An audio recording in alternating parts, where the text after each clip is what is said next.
નમસ્કાર દર્શક મિત્રો, જીકે ટીવી ન્યૂઝમાં આપનું હાર્દિક સ્વાગત કરું છું। જોઈએ હવે સાબરકાંઠાના મુખ્ય સમાચાર। મુખ્યમંત્રી ભૂપેન્દ્રભાઈ પટેલે સાબરકાંઠાના રાજેન્દ્રનગર સ્થિત સહયોગ કુષ્ઠ યજ્ઞ સંસ્થાની મુલાકાત લીધી હતી। સુરેશભાઈ સોની સેવાકીય કાર્યને બિરદાવી હતી।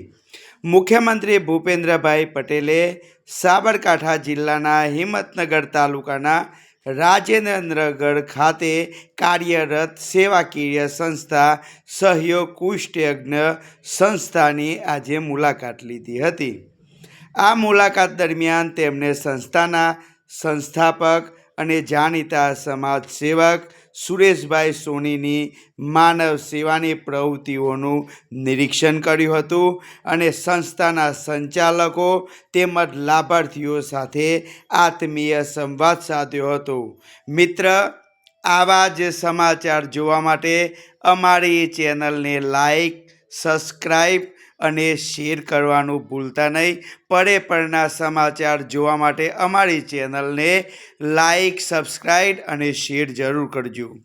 મુખ્યમંત્રીએ કુષ્ઠરોગથી પીડિત વ્યક્તિઓની સારવાર પુનઃવસન સાથે જ સંસ્થા દ્વારા ચલાવવામાં આવતા હોસ્પિટલ, તાલીમ કેન્દ્રો અને નિવાસી સંકુલની મુલાકાત લઈ ઉપલબ્ધ સુવિધાઓની જાણકારી મેળવી હતી। મંત્રીએ સુરેશભાઈ સોની સાથે વાતચીત કરી હતી। સુરેશભાઈએ પોતાનું જીવન કુષ્ઠ રોગીઓના પુનઃવસન અને તેમના સન્માનજનક જીવન માટે સમર્પિત કર્યું છે।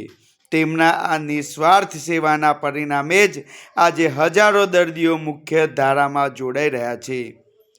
સંસ્થામાં આશ્રય લઈ રહેલા દર્દીઓની ખબર અંતર પૂછતા અને સંસ્થાના સમર્પિત કાર્યકરોની સેવા ભાવનાને ખૂબ મંત્રીએ બિરદાવી હતી। વધુ વાત કરવામાં આવે તો આજ રોજ સાબરકાંઠા જિલ્લાના રાજેન્દ્રનગરની મુખ્યમંત્રી ભૂપેન્દ્રભાઈ પટેલે મુલાકાત લીધી હતી।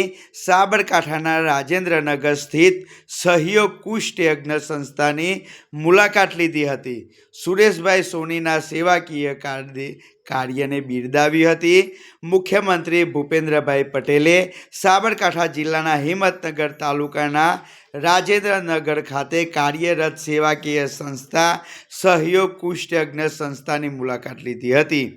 આ મુલાકાત દરમિયાન તેમણે સંસ્થાના સંસ્થાપક અને જાણીતા સમાજ સેવક સુરેશભાઈ સોનીની માનવ સેવાની પ્રવૃત્તિઓનું નિરીક્ષણ કર્યું હતું અને સંસ્થાના સંચાલકો તેમજ લાભાર્થીઓ સાથે આત્મીય સંવાદ સાધ્યો હતો। મુખ્યમંત્રીએ કુષ્ઠરોગથી પીડિત વ્યક્તિઓની સારવાર પુનઃવસન સાથે જ સંસ્થા દ્વારા ચલાવવામાં આવતા હોસ્પિટલ, તાલીમ કેન્દ્રો અને નિવાસી સંકુલની મુલાકાત લઈ ઉપલબ્ધ સુવિધાઓની જાણકારી મેળવી હતી। મંત્રીએ સુરેશભાઈ સોની સાથે વાતચીત કરી હતી। સુરેશભાઈએ પોતાનું જીવન કુષ્ઠરોગીઓના પુનઃવસન અને તેમના સન્માનજનક જીવન માટે સમર્પિત કર્યું છે। તેમના આ નિસ્વાર્થ સેવાના પરિણામે જ આજે હજારો દર્દીઓ મુખ્ય ધારામાં જોડાઈ રહ્યા છે। સંસ્થામાં આશ્રય લઈ રહેલા દર્દીઓની ખબર અંતર પૂછતા અને સંસ્થાના સમર્પિત કાર્યકરોની સેવા ભાવનાને મંત્રીએ ખૂબ બિરદાવી હતી। આજે મુખ્યમંત્રી સાબરકાંઠા જિલ્લાના રાજેન્દ્રનગર સ્થિત સહયોગ કુષ્ઠ યજ્ઞ સંસ્થાની મુલાકાતે આવ્યા હતા। સુરેશભાઈ સોનીના સેવા કાર્યને ખૂબ બિરદાવ્યું હતું। મુખ્યમંત્રી ભૂપેન્દ્રભાઈ પટેલે સાબરકાંઠા જિલ્લાના હિંમતનગર તાલુકાના રાજેન્દ્રનગર ખાતે કાર્યરત સેવાકીય સંસ્થા સહયોગ કુષ્ઠ યજ્ઞ સંસ્થાની મુલાકાત લીધી હતી। આ મુલાકાત દરમિયાન તેમણે સંસ્થાના સંસ્થાપક